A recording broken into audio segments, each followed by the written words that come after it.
Most of you should have heard about this by now. Two French doctors during a TV debate were discussing testing coronavirus vaccines on people in Africa.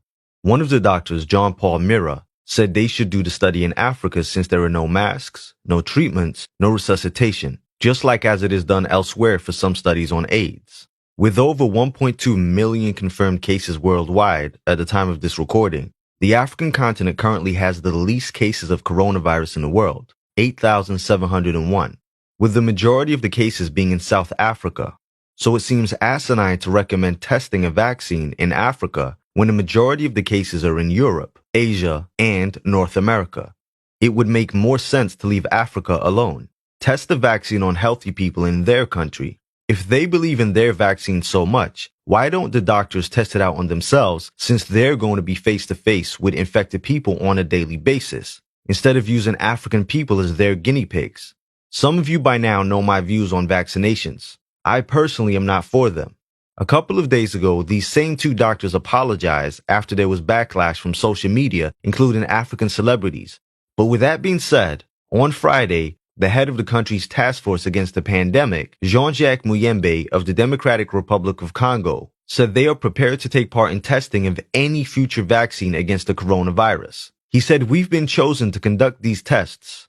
The vaccine will be produced in the United States or in China. We're candidates for doing the testing here."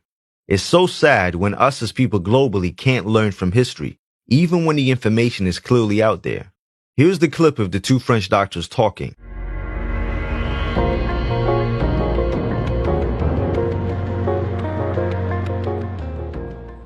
Faire cette étude en Afrique où il n'y a pas de masque, pas de traitement, pas de réanimation, un peu comme c'est fait d'ailleurs pour certaines études dans le sida, où chez les prostituées on essaye des choses parce qu'on sait qu'elles sont hautement exposées et elles se protègent pas. Qu'est-ce que vous en pensez? Alors vous avez raison, et d'ailleurs on est en train de réfléchir en parallèle à une étude en Afrique justement pour faire ce même type d'approche avec le BCG, un placebo. Je pense qu'il y a un appel d'offres qui est sorti, il va sortir, et je pense qu'on va en effet sérieusement réfléchir. You'll notice they mentioned AIDS. In a shocking confession, a former member of South Africa's apartheid-era intelligence service says that the AIDS virus and other diseases were deliberately spread in an effort to kill off as many black people as possible. The former operative admitted on camera that he and his colleagues at the South African Institute of Maritime Research, CIMER, which masterminded coups and other forms of violence across Africa in the 70s and 80s, deliberately spread the HIV virus in the southern African region to wipe out black people. Sources in South Africa say CIMER was linked to the country's notorious chemical and biological warfare program headed by Dr. Wouter Basson, a program which Europeans used as a cover to kill black people in South Africa and beyond. Their operational area was what used to be called the Frontline States, now known simply as the SADC region. South Africa's chemical biological warfare program had links with Rhodesia and did a lot of harm to African people, including spreading cholera and other dangerous diseases in the region and topping it up with the HIV experimentation. Worse still, when independence was approaching in Zimbabwe, there were suggestions that Ian Smith's Rhodesian government, with tacit support from South Africa, rushed to remove the evidence by killing black people who were subjects of the CBW experiments. During the hearings of South Africa's Truth and Reconciliation Commission in 1998, letters with CIMER's official letterhead were found suggesting that the CIA and British intelligence had involvement in the mass genocide. Alexander Jones confirmed on camera that CIMER had operated with the support of the CIA and British intelligence, used bogus vaccinations to spread HIV virus in the SADC region. He says we were at war, black people in South Africa were the enemy. He confessed that he and his CIMER colleagues spread the virus in the 80s and 90s under the command of their leader, Keith Maxwell. I'm going to play a few clips of this interview so you can see how important it is that we don't fall for these tactics again. And he was experimenting on black people. He was running a number of clinics in the black townships. Yes. Pretending to be a medical doctor. Offering medical assistance to black people at a very low cost.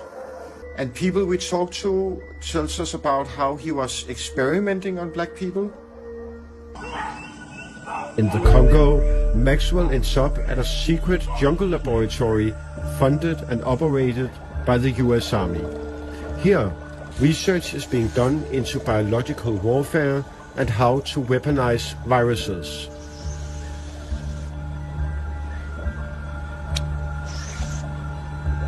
So, simply put, what is CIMAR? CIMAR was a clandestine mercenary organization for hire, Financed by whom? financed by foreign governments. Well, it was clandestine operations. We were involved in coups, taking over countries for other leaders. We were involved in Mozambique, spreading the AIDS virus through medical conditions. One of the things was that we went into African countries. And how was that done exactly? Through inoculation. Through vaccines? Yeah, through vaccines. Pretending to inoculate people and that type of thing. The idea being to kill black people? Yeah, to eradicate black people. You must understand the concept was that AIDS was a killer. It was incurable at that point in time. So it was led to believe that if you infected people, it was the quick, non-militaristic approach to eliminate black people. And that is something you know for a fact, that AIDS was actively being spread to other countries? Yes, to African countries. We were at war. Black people in South Africa were the enemy. But so it was about white supremacy? Definitely. Definitely trying to retain the white supremacy on the African continent.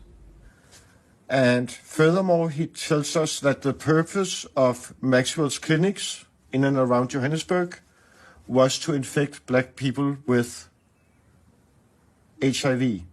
These were research facilities for them to inject people with a solution to see that they prevented AIDS in it. In the meantime, they were injecting people with AIDS. And he was only working on black people in these clinics? Yes, yeah. For almost nothing? Yeah, but that's what I'm saying. So you know what, I mean, what easier way to get a big guinea pig that you live in the apartheid system, black people have got no rights, they need medical treatment, there's a white philanthropist coming in and say, you know what, I'll open up these clinics and I will treat you, I will do this, and meantime you actually the wolf in sheep's clothing. That's gruesome. I can't play the full uncensored video on YouTube for multiple reasons. We tried to discuss this during a live stream last night and it was taken down by YouTube. But I've put the entire uncensored version of this video up on my website, including the full documentary on my website where it can't be taken down. I've also given you some further information on my website in the video that you really need to listen to. Please use the link provided in the description as well as the comment section.